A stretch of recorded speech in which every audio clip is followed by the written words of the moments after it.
আজকে দেখাবো ঘরোয়া অল্প উপকরণে বেক পাস্তা কিভাবে বানিয়ে নিতে পারবেন মাইক্রো ওভেনে। আসসালামু আলাইকুম, সবাই কেমন আছেন? তো বেক পাস্তা বানানোর জন্য এখান থেকে দুই ধরনের শেপের পাস্তা নিয়ে নিচ্ছি। তার আগে আমি চুলায় পানি গরম বসিয়ে দিয়েছি। এখন স্বাদমতো লবণ আর অল্প একটু তেল দিয়ে দিলাম। এরপরে ফুটে যাওয়ার পরে কিন্তু আমি দুই ধরনের শেপের পাস্তা দিয়ে দিচ্ছি। পাস্তাগুলো দিয়ে নেওয়ার পরে একটু হালকা নেড়ে চেড়ে নিতে হবে, নয়তো একটা আরেকটার সাথে লেগে যেতে পারে। যদিও আমি কিন্তু সয়াবিন তেল দিয়ে নিয়েছি। তো যাই হোক, 20 মিনিট পরে কিন্তু আমি নামিয়ে ফেললাম। এরপরে ঠান্ডা পানি দিয়ে আমি বেশ কিছুক্ষণ সময় ধরে কিন্তু ধুয়ে নিয়েছি, যেন ওভারকুক না হয়ে যায়। একটা প্যান বসিয়ে পরিমাণ মতো সয়াবিন তেল দিয়ে নিচ্ছি। আপনারা চাইলে অলিভ অয়েল তেলও ইউজ করতে পারেন। এরপরে 8-9 কোয়া রসুন কুচি আর একটা বড় সাইজের পেঁয়াজ কুচি দিয়ে দিয়েছি। তারপর খুব ভালো মতো ভেজে চিকেন সসেস দিয়ে দিয়েছি। আপনারা চাইলে কিন্তু এখানে চিকেনটাও ব্যবহার করতে পারেন। আর আমি ফ্রোজেন ক্যাপসিকাম দিয়ে নিচ্ছি। আপনারা চাইলে কিন্তু পছন্দ মতো সবজিও ইউজ করতে পারেন। তো যাই হোক, কিছুক্ষণ ভেজে নেওয়ার পরে আমি কিন্তু এখানে টমেটো সস দিয়ে দিচ্ছি প্রায় 2-3 টেবিল চামচ পরিমাণ। এরপরে চিলি সস দিয়েছি প্রায় 1 টেবিল চামচ পরিমাণ, আপনারা স্বাদ মতো দিতে পারেন। তারপরে এখানে বারবিকিউ সস দিয়ে দিয়েছি প্রায় 1 টেবিল চামচ পরিমাণ। তারপরে স্বাদ মতো লবণ আর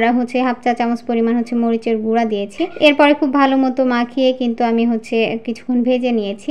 এরপরে অন্য একটি কড়াইয়ে প্রায় 1 টেবিল চামচ পরিমাণ আমি বাটার নিয়েছি। তার ভিতর দিয়ে দিলাম প্রায় 2-3 টেবিল চামচ পরিমাণ কর্নফ্লাওয়ার দিয়ে খুব ভালো মতো ভেজে নিয়েছি। যখন এমন লাল হয়ে গেছে তখন কিন্তু আমি গরুর দুধ দিয়ে দিয়েছি 1 কাপ পরিমাণ। তার ভিতরে দিয়ে দিচ্ছি হাফ চা চামচ পরিমাণ মরিচের গুঁড়া আর অল্প একটু বিট লবণ। তারপরে কিন্তু এভাবে মিশিয়ে নিয়েছি। আর এভাবে কিন্তু নাড়তেই থাকতে হবে। যখন এমন একটা ঘনত্ব আসবে আঠালো, তখন কিন্তু নামিয়ে ফেলতে হবে। তো যাই হোক, এই মিশ্রণটা কিন্তু আমি এটার সাথে মিশিয়ে নিব। তারপরে পাস্তাগুলো দিয়ে দিলাম, যেগুলো আগে থেকে আমি সিদ্ধ করে রেখে দিয়েছিলাম। তো পাস্তাগুলো দিয়ে দেওয়ার পরে কিন্তু অনবরত এভাবে নাড়তে থাকতে হবে, একটুও থামা যাবে না। তো যাই হোক, যতক্ষণ পর্যন্ত না এমন আঠালো ভাব চলে আসে ততক্ষণ পর্যন্ত কিন্তু এভাবে নাড়তে হবে। তো যাই হোক, আমার তো হয়ে গেছে। এখন আমি একটা আলাদা বাটিতে নামিয়ে ফেলছি, যেটা ওভেন প্রুফ। তো তারপরে আমি চিজ দিয়ে দিয়েছি উপরে কিছুটা। তারপরে দিয়ে দিচ্ছি গরম মশলা। এরপরে দিয়ে দিচ্ছি অল্প একটু বিট লবণ। আপনারা কিন্তু খালি লবণটাও দিতে পারেন। তো যাই হোক, এরপরে একটু মরিচের গুঁড়া দিয়ে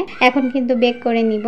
তো বেকটা করবো আমি মাইক্রো ওভেনে। আর মাইক্রো ওভেনে কিন্তু অনেকেই জানে না এভাবে বেক করা যায়। তো প্রায় 10 মিনিট পর্যন্ত আমি বেক করে নিয়েছি। এরপরে বের করে নিচ্ছি। দেখুন কতটা লোভনীয় দেখা যাচ্ছে। এভাবে কিন্তু ঘরোয়াভাবে রেস্টুরেন্ট স্টাইলে আপনারা বেক পাস্তা বানিয়ে নিতে পারেন, খুবই অল্প উপকরণে। তো যাই হোক, আমি যেভাবে পারি আর কি দেখিয়েছি, খুব সহজভাবে দেখানোর চেষ্টা করেছি। তো এটা কিন্তু টিফিনে অথবা নাস্তায় যে কোনোভাবেই খাওয়া যায়, বিকেলের নাস্তায় অথবা সকালের নাস্তায়। খুবই হেলদি একটা খাবার। তো যাই হোক, আমি আজকে বানিয়েছিলাম তাই শেয়ার করলাম। কেমন লেগেছে অবশ্যই জানাবেন। তো ভিডিওটি ভালো লাগলে লাইক দিয়ে দিতে পারেন। সবাই ভালো থাকবেন, সুস্থ থাকবেন। আজকে এই পর্যন্ত। আসসালামু আলাইকুম।